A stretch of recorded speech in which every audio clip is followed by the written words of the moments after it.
Welcome to the Historian's Eye podcast for Jackson Spielvogel's Western Civ textbook, 10th edition.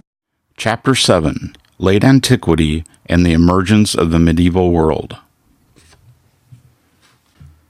The 3rd century had been an era of severe decline in the Roman Empire, but under Diocletian, who reigned from 284 to 305, and Constantine, who reigned from 306 to 337, stability was restored, in part by increasing the bureaucracy, establishing price controls, raising taxes, and making occupations hereditary.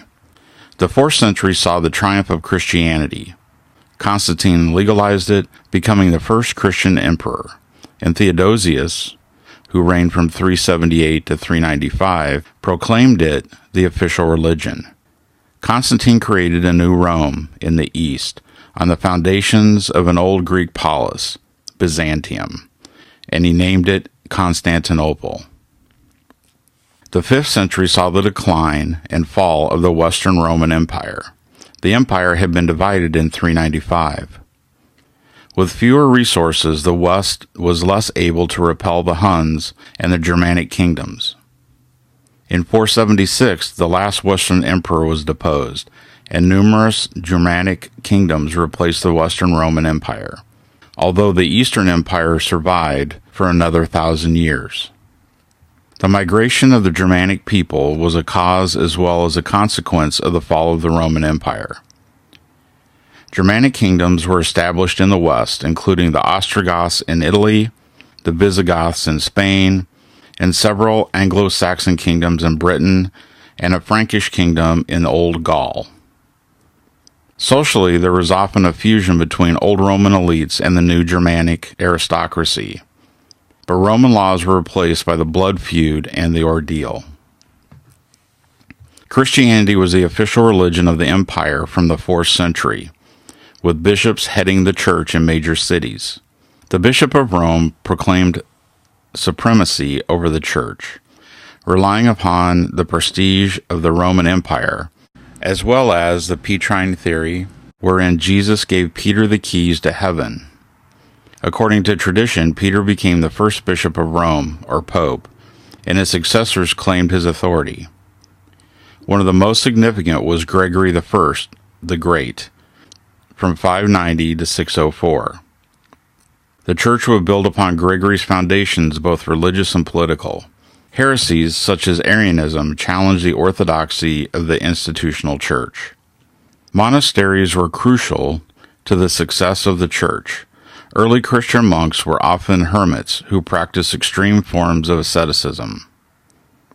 Benedict of Nursia, who died in 543, established rules for communities of monks who were required to take oaths of poverty, chastity, and obedience. There were also female monks, or nuns, who followed the Benedictine rule.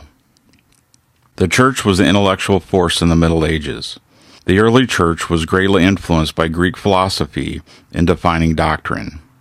Augustine, who died in 430, was trained in classical culture, and his Confessions and the City of God have influenced Christian theology to the present.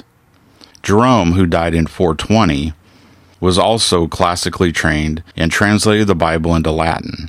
His Vulgate edition remained the authoritative text in the Catholic Church for many centuries. The Eastern Roman Empire did not suffer the West's trajectory or decline and collapse. Constantinople was the largest city in Europe, and Justinian, who reigned from 527 to 565, was among its greatest rulers. In an attempt to restore the old empire, he invaded Italy. Although he was successful in battle, he ultimately failed to reunite West with East. A more lasting success was his codification of centuries of Roman law into the Corpus Juris Civilis, which was adopted in the West toward the end of the Middle Ages.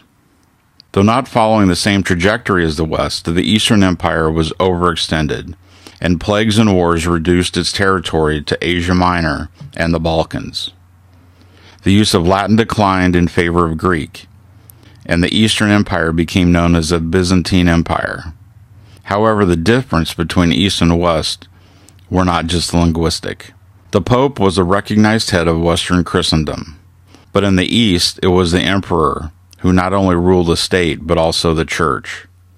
Eventually, the differences led to two different Christian churches, Catholic and Orthodox.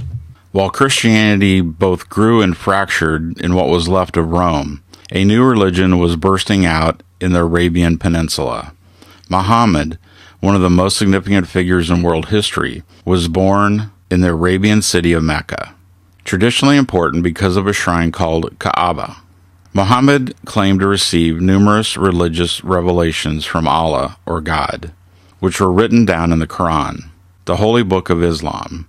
According to Islamic tradition, Muhammad was Allah's prophet, the successor of early prophets such as Moses and Jesus.